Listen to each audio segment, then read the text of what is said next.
the Remington Podcast, where we take a deep dive into all things ammunition. I'm your host, Audrey Mays, and today I'm sitting down with Jimmy Lawrence, our Ballistics Engineer here at the Remington Factory. Happy to be here again. Yeah, as always. We are going to talk about, the one and only left in America, Remington Shot Tower. It's a real big staple at the factory here if you're driving down I-40 in Arkansas. It's a landmark. It's a landmark. Yep. Like people say, turn right at the Remington Shot Tower kind of thing. Mm-hmm. So it's a staple in our skyline too. Yeah, it's real cool. The whole area around here is filled with rice dryers and other structures, but the tallest freestanding structure in Lonoke County is the Shot Tower. Mm-hmm. So it's not really as cool as the Little Rock skyline or anything like that. But for us, it's home. It's the signal that says there's Remington right over there over those trees. Yeah, it's pretty iconic. Even people who don't know that it's Remington, if you say, hey, I work in Remington's in Lonoke, they go, is that the building with the big tower? Yeah. Yeah. What's that silo? Yeah, exactly. So, a lot of people don't know that it actually has a lot of science behind it. Yeah, it's an entire process. It's part of our factory that just sticks up into the air to make shot. Mm-hmm. So we've covered a lot of the factors that make shot good or bad and what we're after when we select shot designs. Back in Shot Science, one of the previous episodes we did. A long time ago, actually. So we'll gloss over some of that, but mostly what we're going to be talking about is that sheet iron tower that sits here in the middle of Lonoke County. Yeah. So, and I believe that the science behind this, the man who created it, started his project back in 1740. Sometime in the mid 1700s. So before this guy, Watts, invented the shot tower as a way to get good spherical shot, the commonplace way for a fowling piece to be loaded. So these are all smooth bore flintlocks usually back then. Yeah. Let's say we have a 72 caliber smooth bore. That's 12 gauge. Okay. That means 12 of those lead balls of that diameter weighs 1 pound. Okay. So I'm going to take one of my lead balls and a ladle over the campfire. Mm-hmm. And I'm going to melt it. And if I have a cooking pot over here and I get it just a few inches or a couple feet over that water and I dribble it very slowly, it'll make a shot. It looks like nerds. So the slower you pour and the smaller the dribbles are, the smaller your shot size is. Same thing if you try to make pancakes in a pan and it dribbles out and it hits the pan. What do we get at the fair? Funnel cake. Yeah, exactly. Funnel cake, yeah. So you're gonna make little driplets of lead into your coffee pot. And that's how you're going to get that 1.25 ounce, ounce and 3/8 from that 1.25 ounce ball. Mm-hmm. And now you load your gun with the same powder charge.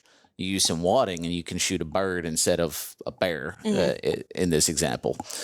So all the gauges that we have, if you equate those, were fairly common smooth bore calibers throughout all of those years. So 54 caliber was a pretty common one. That's around 28 gauge. 62 caliber was really common in the military. That's 20 gauge. Mm-hmm. And then, of course, 72.5 caliber is our 12 gauge, and then on up through the gauges from there.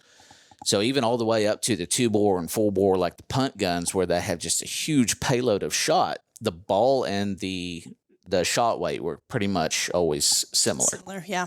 So that was the standard way to make bird killing ammo. All the way up until he realized the higher you started dripping this shot from, the better job the surface tension did of pulling it into a sphere. Mm-hmm. So we recall from Shot Science that the ballistics of that payload in the air perform the best when the individual pellets are perfectly spherical. Mm-hmm. So they don't have imperfections or dimples to bite the air. Any spin they have doesn't give them a curveball effect. Right. So that your pattern stays good and tight. Mm-hmm. So he started experimenting. He started by going to the top floor of his house and dribbling molten lead. And then he built another story higher, his own little platform. And then he dug deeper until he started getting taller and taller. And he found by the time you get around 150 feet, you're getting some pretty dang good looking shot. So he patented that in 1782 as a method to get spherical shot at a production level. Mm-hmm. That way people could buy shot shell, bag shot, things like that. Right. And by no means were there ammo factories, but people were buying things for their guns the same as any other commodities at the time. Flour, wheat, go to the hardware store, you can buy powder, you can buy flint, you can buy shot. Right. So That progressed over the years as different ammo companies started making shot. And by the 1800s, we get into the actual cartridge shot shells. And I believe the Union Metallic Cartridge Company started by making paper primed holes. Correct, yeah. And selling those to people to hand load for their shotguns. Because in the old days, if you went hunting, a lot of times you'll see that in the English style of shooting. You would have a shot bag with a volumetric measure, and then you'll have, of course, your powder horn and some wadding. That turned into the cartridge loaded shot, and that became more and more common. And then UMC started actually loading finished, ready to fire cartridges. Full cartridges, right? Called club. Yeah.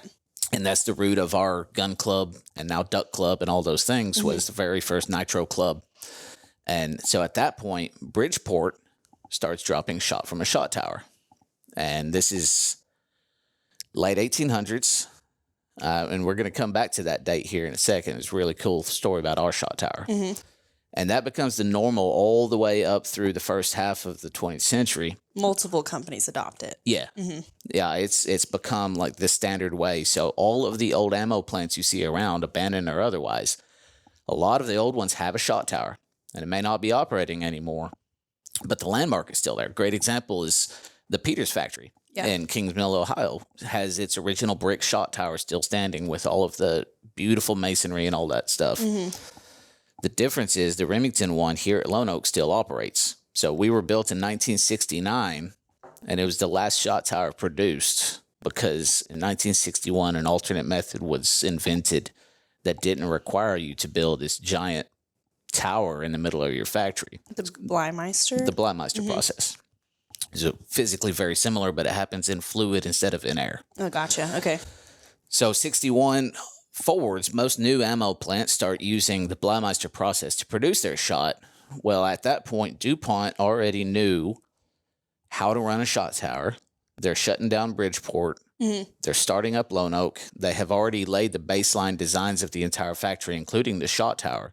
So they go ahead and build it, and we've been operating it ever since. When it came online, it's been dropping shot for Remington shot shell cartridges ever since. So we're looking at 50 years of continuous operation. Right.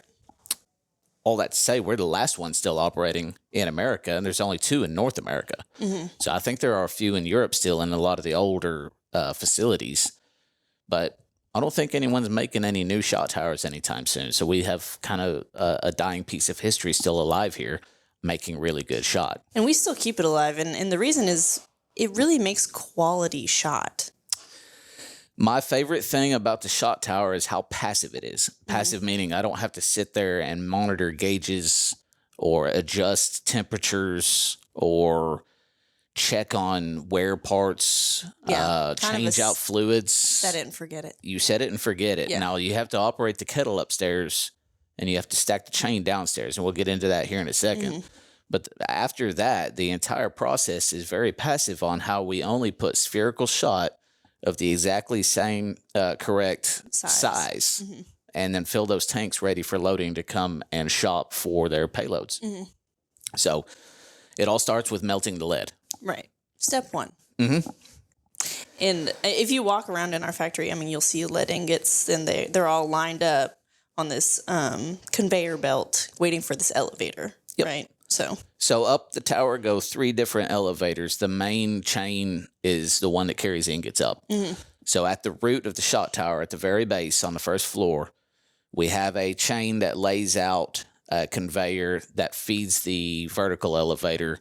And that's where the operators are actually going to blend the percentage of antimony content from ingots that go into the pot. So do we pre-order the ingots? Is that how it works? They come in with antimony content set. And then we can balance those percentages for the product we're making. So we never let the kettle upstairs go empty. As we change over from one percentage to the other, we'll adjust that percentage downstairs. Gotcha. And then adjust it like a moving target. And then when we're running 2%, we'll try to run to 4% next and then 6% later. So we're not making huge adjustments. Jumps, So we load the chain. The chain goes all the way up to the 11th floor, 145 feet or so up. And it just drops them off into the kettle, a giant melt pot up there at the top of the shot tower with a whole bunch of molten lead. ready to actually drop the shot. Yeah. My favorite point in the factory. Yeah. I mean, the best view is one. You can see all of our acreage from the point in the tower. It's got the best breeze. Yeah. And it's warm in the winter. And it's surprisingly not very wobbly in the winds. You know why? Why? It's got a big molten pot of lead there to stabilize it. Yeah. Seriously. Yeah, it's heavy. That makes sense. Oh, and it sloshes against the pendulum effect. Yeah, with it. Mm-hmm. So once you get to the top of the shot tower, yeah, you've got windows all the way around, 360-degree view, way up there. And it is always the favorite part of a plant tour. Mm-hmm. So you show the lay of the land, point towards Memphis. You can see the Little Rock skyline 20 miles away. Yep. And then we walk over and look at the actual dropping operation. So the molten lead comes out of the bottom of the kettle through a valve and some pipes, and then it drops into what looks like an iron skillet. Yeah. So these casting plates are hardened steel discs that have a lip around the outside edge. Mm-hmm. And we'll flood those with the molten lead to a certain height. Mm-hmm. And they have a bunch of holes in them, look like a sieve. Yeah. Now, it's important to remember with lead being very dense, any impurities float to the top. So dross and slag and things like that. Mm-hmm. That casting plate is the last place where the lead is molten, and it's actually keeping the material cleaner because the dross floats up above those holes. Mm-hmm. So on the bottom where the actual liquid molten lead is held at that set depth, it's dropping through these holes at a set rate. So the height of that puddle and the diameter of the hole are what are set our droplet size. Mm-hmm. And they change the shot size essentially. Yep. Yeah, we have a whole rack of different plates. Mm-hmm. And so once that droplet breaks free from its plate, it's falling through the air uninterrupted, no forced air convection or anything like that. Mm-hmm. The cool thing is lead has a really high surface tension when it's molten. So you think of a droplet of mercury on the table, it draws itself up into a sphere instead of water laying out flat, right? Right. Really low viscosity, really high surface tension. So when that drop breaks free, it starts drawing itself into a sphere. Mm-hmm. Now, the larger and larger you make that droplet, it has a harder time fighting the wind resistance to not go egg-shaped or even teardrop-shaped. Mm-hmm. But we can go up to about BB and still get a spherical pellet out of the process. Nearly perfect sphere, yeah. Yep, and we'll sort that out later. So the pellet falls 140 feet down and lands in water, and that's where we get the term chilled drop shot. Mm-hmm. And that's one of our marketing terms we've used for a long time. The water doesn't harden the lead from liquid. It's already solid metal by the time it gets down there. Because it's fallen so So far. the air is cooling it down, and it's now warm. But when we drop it into the water, it kind of locks in that shape. Mm-hmm. And it's not a huge difference in hardness, but it does make a difference on the hardness and quality. Mm-hmm. At that point, the second elevator comes in, and it's much smaller. Think of a motorcycle chain or a chainsaw chain. Yeah. That has about palm-sized little basket. Little cups. Little scooper cups. Yeah. Yep. And so that shot underwater is scooped up by the shot elevator, takes all the way back up to the 8th floor to start the actual grading process. Mm-hmm. So the shot exists now, but a couple different things have happened. We've got a few different sizes of shot mixed in with the target size of the drop. Mm-hmm. So if you're dropping number 6 lead, you're going to wind up with 7.5, and you're going to wind up with 5, maybe even some 4, maybe even some 8. Right. It's a normal distribution. So we'll grade that out later. Yeah, bell curve. We'll grade that out later, but first we have to make sure it's round. Mm-hmm. So 8th floor, it gets dried. It goes through a polish process, which is basically just tumbling it and cleaning it up. Give it a little graphite so it flows through our process better. Mm-hmm. At this point, it's going into basically plumbing. It's flowing through pipes, so it has to flow real well. First stop for quality is the 5th floor. So my favorite part of the process, other than the view, are the rolling tables. Mm-hmm. So if you want to make sure these pellets are exactly perfectly round, what they figured out a long time ago was you let them roll down a little slope. Put it down a hill. Yeah, it's super cool to look at. So we've got a slightly sloped pane of glass. It's a trapezoidal shape. So if you've got an egg-shaped pellet, it won't roll as fast as a perfectly round pellet. Right. A double pellet won't roll at all. A broken in half pellet won't roll at all. It'll hit that flat. Yep. It'll just stick. Yeah. It'll just kind of sit there and hang out. If it's weeble wobbly and goes off of the edge, it's also not good because it needs to roll straight and needs to roll a certain speed. So we have a cascading rack of 4 of these tables for each one of the tables. And then there's a little separator edge. So the pellet rolls off the end, and you can imagine its arc. If it's a good pellet, it'll go over the knife and hit the good work chute. If it's slow and barely makes it there, it'll drop shy of it. That automatically goes back to the process. So if it'll pass 4 of those tables, it finally is good at the very bottom, almost like a distillery. So we have the rolling tables is this giant room of these plate racks constantly rolling shot, and it sounds like rain. Loud rain. Yeah, it sounds like rain. It's great. I mean, you can hear it from the first floor. Yeah. Yeah, it's loud. It's loud, but it's soothing. So once the shot's spherical, we grade it for size. But here's the cool thing. I mentioned the weeble wobble shot goes away. Yeah. It goes right back to the return chain. The third elevator takes scrap shot right back to the pot. So he melted and reformed and shot. It goes right back upstairs and gets a second chance. It gets another chance. Yeah. Yep. Yeah, I love that. Down to the third floor is where we're going to grade it. So if you imagine a colander, we'll stop anything larger than the size of that hole. Right. So we have an entire room full of rolling colanders, and they're semi-conical shaped, and they go zigzag back and forth. And so each one of those allows a different size of shot through. And as we drop all of that from the rolling tables into the colanders, they are now graded for size. Yeah. So we take that bell curve and we chop out exactly 7.5 size, exactly 6 size, and they are dropped into the tanks ready to go. Yeah. If you didn't know, Gravity is actually the best employee here at Remington. Yep. Yeah, we love use our them a lot. multi-story processes. Yes. So at that point, we've controlled the antimony percentage. We've controlled the size. It goes into a big tank. And a whole rack of tanks gets filled up. And then at the first floor, you look up, there's valves.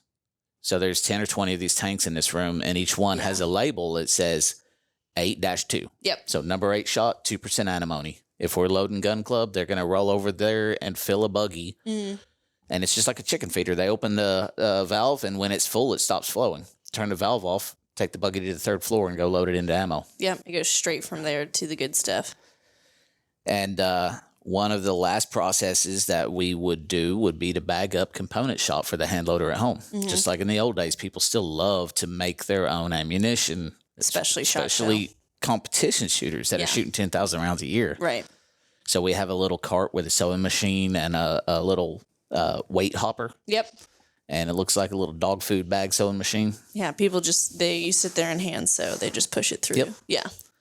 And it's got a foot pedal to go, and you throw it down on the pallet, and it goes to the warehouse.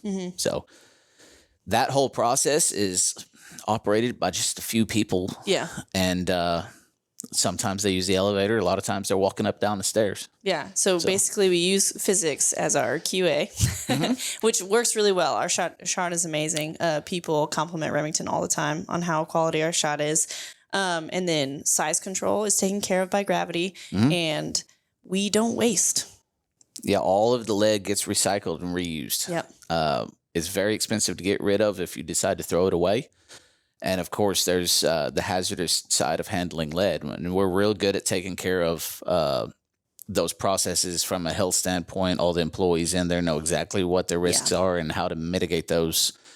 And, when we take a tour group up there, everyone is aware and briefed ahead of time, what not to touch. And for the most part, it's all very clean. Yeah. Well, and hand washing and all that is taken care of. And it's a misunderstood metal. Misunderstood. The lead itself is fairly noble and non-reactive, but if it gets to become an oxide or a dust, those are when you're in trouble. So yeah, and the people have worked in the shot tower. The people who have worked in the shot tower have worked there forever. If you go up there, there's even like marked There's 2 employees, I think, who worked there for like 50 years. Been tallying up the years. Yes, yeah. It has their name and then the year they started in the Shot Tower and the year they finally retired from Remington altogether. And I think the biggest one's like 50, 55 years or something like that up there. That sounds about right. Yeah, like huge numbers. So we take care of our people. They take care of us kind of thing. Well, and another cool thing about the elevator ride is the actual elevator ride itself. Yeah. So a lot of people who are afraid of elevators are very, very spooked when it comes to the Shot Tower elevator because we're inside of a dingy, dark factory, but now you're in a freight elevator. Yeah. And it's got a cage, but the face of it is open to the interior wall. So you're just flying past moving bare cinder blocks. Yep. And of course, years and years of chewing gum and Sharpie things like that. But it's really a fun ride because you can talk to people and get them calmed down and realize that it's totally fun. Yeah, it's a good time. Hopefully we can drop in some media of that later. I don't know. Doesn't help on the listeners, but maybe a picture or two. I've never had anyone like freak out on the elevator on me, so that's good. But yeah, the Shot Tower is probably my favorite place in Remington's factory. It's my favorite part of the Remington tour, and it's a big part of our history. It's a big part of our culture down here. Yeah. Yeah, so hopefully if any of you out there are driving eastbound on I-40 through central Arkansas on the way to Memphis, keep your eyes to the right and you'll pass, obviously, our factory, but you'll see the Shot Tower. And as soon as you leave Little Rock, if you're keeping your eye on the skyline, you can see it from 440 and even back into North Little Rock. Yeah, you basically watch it the whole way here. Yeah. So, well, there you have it, guys. Remington is on the rise. Like, comment, subscribe, and be sure to share this podcast with your hunting or shooting buddies. If you have any questions for me or Jimmy here, you can email us at podcast@remington.com. Thanks for listening.